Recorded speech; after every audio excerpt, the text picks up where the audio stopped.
Welcome to Life Recovery Today with Stephen Arterburn. In the next half hour, you'll obtain insights and tools to transform your life using the biblical principles found in the 12-step program. We believe everyone can benefit from a life recovery experience because we all have struggles in life. Struggles with addictions, food, depression, anxiety, and relationships, to name a few. You'll be encouraged to see how others have found a new way of life with hope for the future through life recovery. Your host is Steve Arterburn, founder of New Life Ministries and Women of Faith, author of over 100 books, and teaching pastor at Northview Church in Carmel, Indiana, one of the 20 largest churches in America. Steve is the co-editor of the Life Recovery Bible, the #1 selling recovery Bible. With over 3 million copies sold, this is the Bible given to inmates by Prison Fellowship and the Pew Bible for the Salvation Army. Now here's Steve. Hi there, Steve Arterburn here. I want to welcome you to Life Recovery Today. And you know, a lot of times people think recovery is just for addicts and dependencies and things like that. But actually, it's for everyone. And we're going to continue the series on divorce recovery because if there was ever something that needed steps to recover from, it's divorce. Because in most every situation, it is extremely, extremely painful and certainly disappointing. And you know, if it works, then it works in building what? Character. That's what it works for.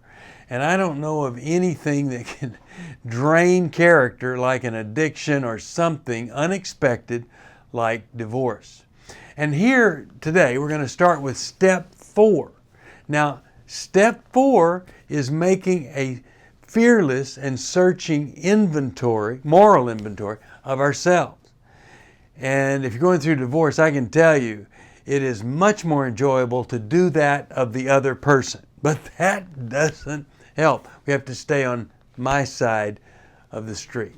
So I hope that during this session that you're going to be thinking about, wouldn't it be great to take the time to do a moral inventory on me and not someone else? Welcome to Life Recovery Today. So I want to continue in our series on divorce and trying to get beyond, get through, get over the divorce. And it's hard. It's very hard. And I'll tell you, I really, when I went through a divorce, what was it, 18 years ago? I don't even keep track. I wish I had this. Oh, it would have helped. It would have gotten me into some things that I did not get into that would have been very healthy. So you get this divorce recovery workbook along with the Life Recovery Bible, and you can really do some serious work. Now, it's just a guide. And so today we're going into step 4. I want to read you the step, and then also I want to read you the scripture that we assigned with it. But step 4 is simply, we made a searching and fearless moral inventory of ourselves. And the verse that we put with this is Lamentations 3:40, where it says, "Let us test and examine our ways. Let us turn back to the Lord." One of the translations says, "Let us consider the rock from which we were hewn." So folks that say, "Oh, don't look back, don't go back," and well, we do. We need to have a little time of reflection and examination. And that's what step 4 is really all about, searching. It means maybe I need to spend more than 5 minutes on it, searching. Maybe I need somebody that's done the search before, and they could help me, and they could guide me to go a little deeper in that search, make it more thorough. That'd be a good thing. So the searching part. We want to search. We want to be fearless in it. I don't know if that's the right phrase. Well, it is, of course, fearless. But what it's saying is I'm going to work through my fears to do it. And I'm going to do a moral inventory. Moral inventory. Where did I go right and where did I go wrong? Just yesterday, I saw a video of a guy who has had several run-ins with the law. So you look at his life, you go, well, you know, that's just a guy. He's into drugs and all that stuff. And well, if he did an inventory based on what I saw, if he started to recover from that, one of the things he'd want to put on his moral inventory is that a policeman was in a horrific crash. His car caught on fire and he was trapped. And this guy, who had had several run-ins with the law, did everything he could and got that policeman out of that burning car. He would have burned alive. So when we're doing a moral inventory, don't forget those things. And they're so easy to forget. You've done some good things and you've got some good qualities. And I don't want to ever forget that. And so when we do a moral inventory, we want to be sure we include those. But I think more than anything, what I like to see happen is this. Take a look, and I've done this over and over again, at the impact of my behavior on another human being. The impact of my, maybe my insensitivity, distraction, whatever it is. What is my part? Now, when you go through a divorce, if you're the victim, and I think a lot of times the party of the third part or the victim, we're more drawn to divorce recovery. But if you're that person, you know, then it's hard for you sometimes to see what was your part. Well, in reality, maybe you didn't have a part in the divorce, but you had a part in some of the difficulties in the marriage. And I'm really specific about this. When I got a divorce, people said, what did you do to contribute to the divorce? And I could say with all honesty, nothing. Nothing. Now, when they said, well, were there difficulties in the marriage? Oh, yes. And I was a contributor to that. But I worked really hard. I was in therapy, counseling. And a lot of people made bigger mistakes than me. They're not divorced. So I don't take it on me that just because I had problems, because everybody does, I don't take that weight on me that I caused the divorce. I caused some problems. I could have done a better job. But I didn't decide to divorce. I didn't decide to betray. So I think that's important, that we only accept responsibility for the things that we are actually responsible for. Okay, so when I look at a searching and fearless moral inventory, there are some things that if I want to go deeper in it, I call them this: unintended secondary impact. Unintended secondary impact. For instance, everybody's got a propensity toward certain things. You're drawn toward things. Some things more tempting for this person than for someone else. It's just who we are. So you can imagine why somebody has to have a chocolate bar every day, but you could sure imagine why you have to have a few shots of vodka every day. Everybody's different. We all have weaknesses, and so we want to look at that. But sometimes I'm not aware of some of the things I say, how I deal with people. Folks with Asperger's syndrome are very unaware of folks. I have some of that within me. When I was doing some testing with Dr. Amen, there were these faces, and you were supposed to tell what were these faces, these pictures, what were they feeling? What emotion was being expressed? I was horrific. So when I went back 6 months later, I had so much improvement in so many different areas.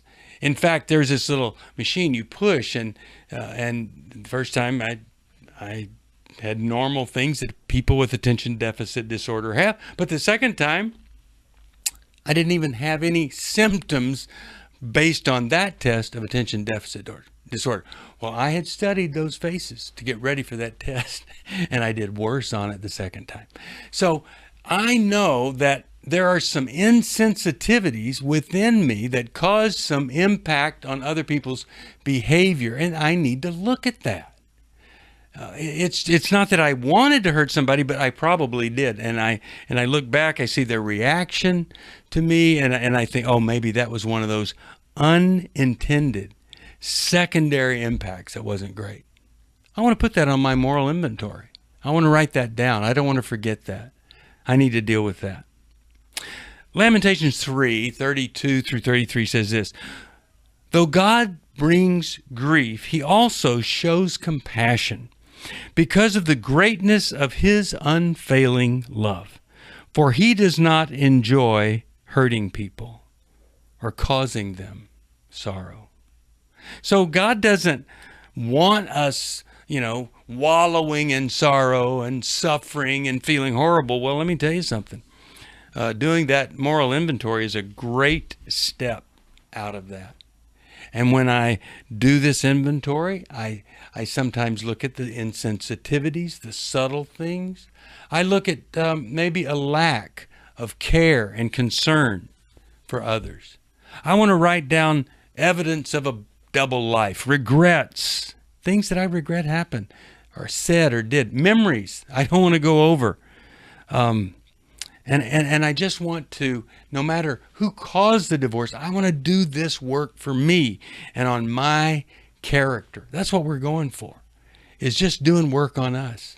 For so long in the beginning after my divorce, I wanted to prove I was the good guy, she was the bad guy. And then I realized what a ridiculous waste of time. Why don't we go to work on the good guy and humble him down? But I was so hurt, I really didn't know what I was doing. So also, I want to look at dishonesty. How have I, tried to cover up? How have I tried to look good, compensate? Those are things that go in an inventory. What am I still angry about? And what am I still bitter over? Searching and fearless moral inventory. I want to write it down. There are all sorts of worksheets online that you could get. But I'll tell you, this little workbook here, the divorce recovery workbook with life recovery, will surely help. There's a saying that if you spot it, you got it. Well, that's really helpful if you're doing a moral inventory. What are the things that I notice in people that kind of bug me? And it might not be the exact thing I have, but it might be a clue to something that I have that I need to deal with. That when I do, life's going to get better. Because this moral inventory isn't just something to stick up on the wall and remind myself of all my mistakes and a few of the positive things. I'm going to do something with it, and it's going to be helpful. Remember, I've already said I can't do anything about this stuff. Powerless. God can help me. I'm going to let him. And as I cooperate with him in the letting him, first thing I'm going to do, I'm going to see the lay of the land inside my heart. So God, help me search and help me do it fearlessly to find the things I need to work on. And also, when I bump into those good things, be sure and make a note of that also. Step 4, we made a searching and fearless moral inventory of ourselves. It's a far cry from what we usually do, and that's do the inventory of the people closest to us. You let them take care of that. You stay on your side of the street. Are you going through your struggles alone? Do you want someone to talk to help you through your pain? Do you feel like a failure when you relapse again, telling yourself, next time will be different? Don't walk this path alone anymore. Join a life recovery group today and be a person that your friends and family can be proud of. God created us to be in community, and we believe everyone can benefit from a life recovery experience. There are life recovery groups all over the country, and if there isn't one in your area, we can help you start one. Life Recovery brings recovery to you, right where you are. You'll take a journey with others to find healing and freedom. Whether you're looking to join a group or start one, New Life Ministries is here for you. Call us at 1-800-NEW-LIFE or visit liferecoverytoday.net.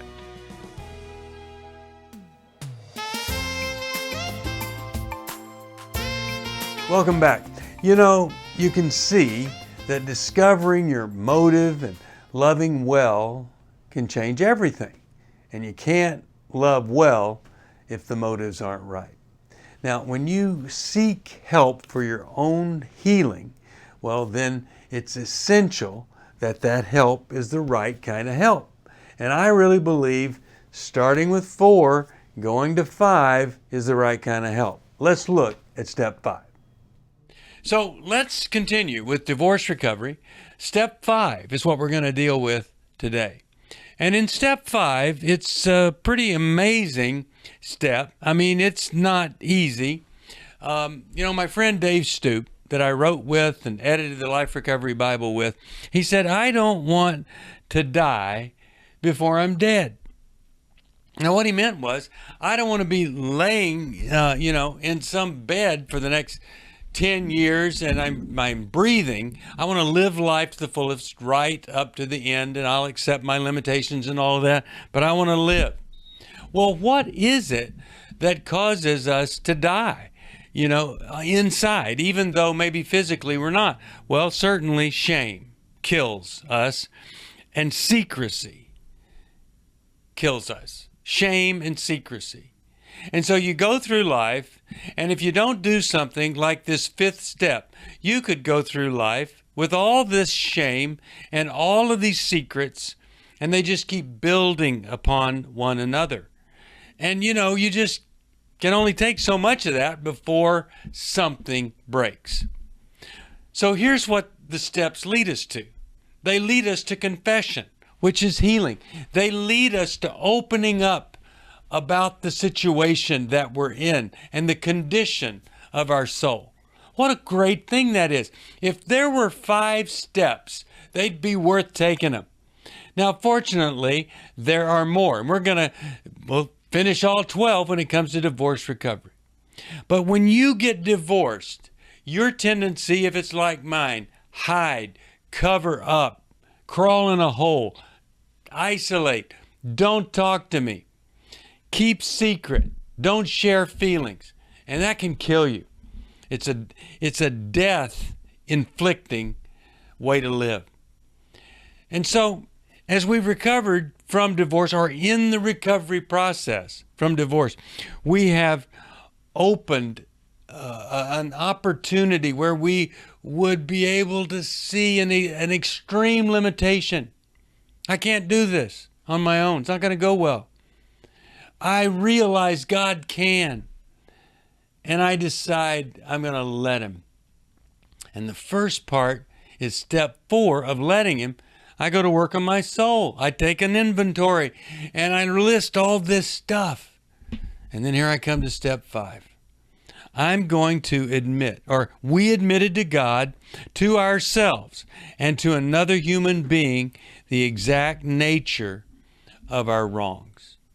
Now, you might be saying, wait a second, I didn't do anything wrong here. I didn't cause this divorce. No, that might be true. But all of us have problems. And so some of you might have caused a divorce. And that would be something that would be in your profile over here, your inventory. And it'd be part of what you'd want to confess to God, to yourself, and to another human being. But whether or not you caused the divorce, wanted the divorce, signed the papers on the divorce, doesn't matter. We all have things that we need to be open about. We've made mistakes. Nobody's perfect. Everybody's got something. And in this everybody's got something world, we want to be sure that we're doing what we can do to stay healthy. So I'm going to take this painful divorce and I'm going to use it as an excuse to do some things that maybe if I had done them sooner, my life would have been better. So I'm going to open up and I'm going to admit to God, myself, and another person. And, I just think it's a big deal to start to look at and admit the truth to yourself, to see the truth to yourself. Sometimes when you take a deeper look at that, you discover that maybe there were some things that I didn't cause that lead to this problem. Maybe some things that were unresolved from childhood. Give you an example. I have a hard time when things are painful, and I want to kind of make the conversation short. And some of that is my childhood, where we didn't talk about feelings. We just talked about what happened and stuff. So my 2 brothers and I, we see this ambulance get hit. This woman fall out the back, hit her head on the curb, and die. You know, I don't know, 6, 7, 8, maybe 9 at the oldest. They're all thinking this is the coolest thing ever. I don't know what to do with that. I can't go home and say, Mom, I'm really upset, and be crying and all that. I got to be strong like them and be fascinated like them. And I just think that was the beginning of me not wanting to enter into a conversation that was painful because I didn't know how to do it. I wasn't allowed to do it. I was told to stuff it, essentially. So here, when we start to look deeper, we find some reasons that these things might have happened. And we can even include that in our confession to another person. The psalmist knew the destruction that came from secrecy. He said in Psalm 32:3, my bones waxed old in my silence. It was just a way of saying, you know, this is not going well the more secretive I become. And so we want to find a way to be willing to open up and admit these things that I've discovered that aren't so pretty about myself. Now look, it would be better. I tell people this all the time. I'm not suggesting it. I'm just saying conceptually, here's the reality. You want to keep secret. You don't want anybody to know about you. And pride can keep us concealed.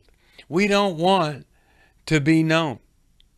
So we keep it a secret. And I say this, it'd be better for you to go to church one Sunday, walk in there, and the whole story was in the church bulletin. Your story right there for everybody to see. That would be better for you than to go through life and nobody knows your story or appreciates what you've been through. I really believe that. I think openness is one of the most powerful, healing, connecting things that we can ever do. So you want to find somebody that's safe to share this with.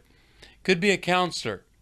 Could be, you know, when you do it with a therapist, they have these confidentiality restrictions. So you know they're not going to put it on the church prayer list. But maybe it's a pastor. Maybe it's a friend, a counselor, somebody else in a recovery group that you go to that recovery group and you tell them, I need somebody to talk through this with me. And then they do it. What a great thing that would be. But you have to go to the group first. You have to be willing to get in the group before that's going to work. All right. So we want to find somebody that's safe. And and here's the thing. If you never open up, you never get to experience what love is about. Every time somebody says, I love you, if you're secretive, living the false life, then you're thinking, yeah, but if you knew me, you wouldn't love me very much. So openness with this one person, hopefully would begin an openness process that would just continue and continue. You become more and more open, authentic, consistent. And you would see that as you open up and people accept you, then you start to actually feel loved and to feel cared for when maybe you've never felt that before.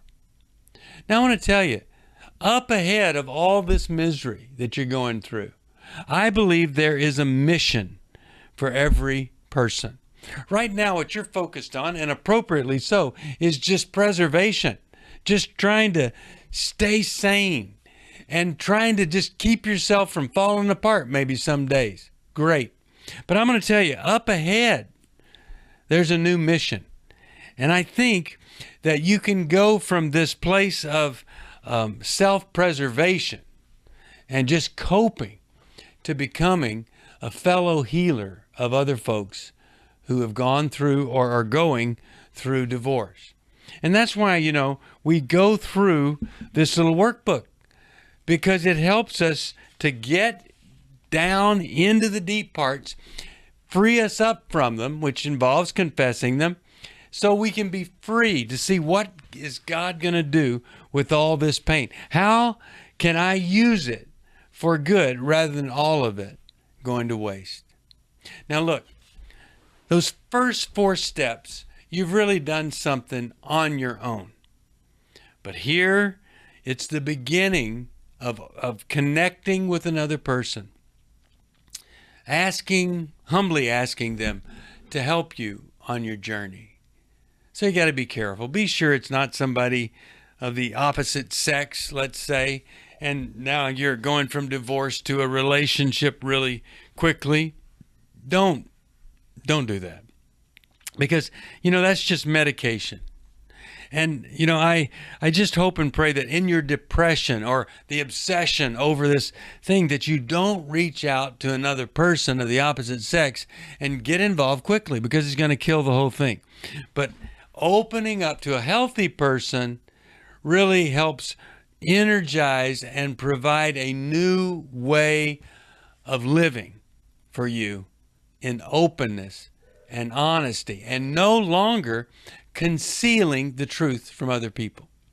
In this Life Recovery workbook on divorce, there's a wonderful little prayer, and I want to read it to you. It says this: God, you have heard all of the character defects that I can recall. You know I need help so I can learn and grow from all that is in my past. Please forgive me for any wrongdoings. Please forgive me for rebelling against you and hurting others. I ask you to forgive me and comfort those who suffered because of my mistakes. Thank you for your forgiveness. Amen. What a great thing. We know God's going to forgive us. We need to ask Him to forgive us.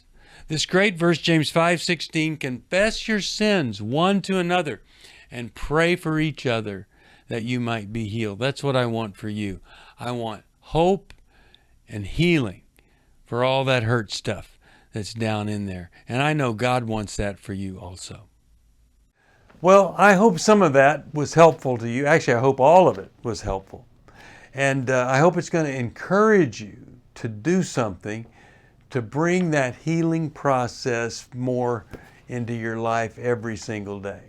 When we recognize the areas in our lives that are keeping us from moving toward the life that God has for us, then hopefully it inspires us, motivates us to get with it so that we can get back with God. Working recovery allows us to continue to inspect, review, and fix and heal and repair whatever it is that needs fixing, healing, and repair. If you need some help, please call us. If you need a Life Recovery Bible, 1-800-NEW-LIFE. We want to help you along the way on your journey, whatever it is, divorce or not. Thanks for watching. See you next time on Life Recovery Today. Thanks for joining us for Life Recovery Today with Stephen Arterburn. We hope this program has helped you integrate God's truth and wisdom into your recovery journey. This program is brought to you by New Life Ministries, and it's your support that keeps this program on the air.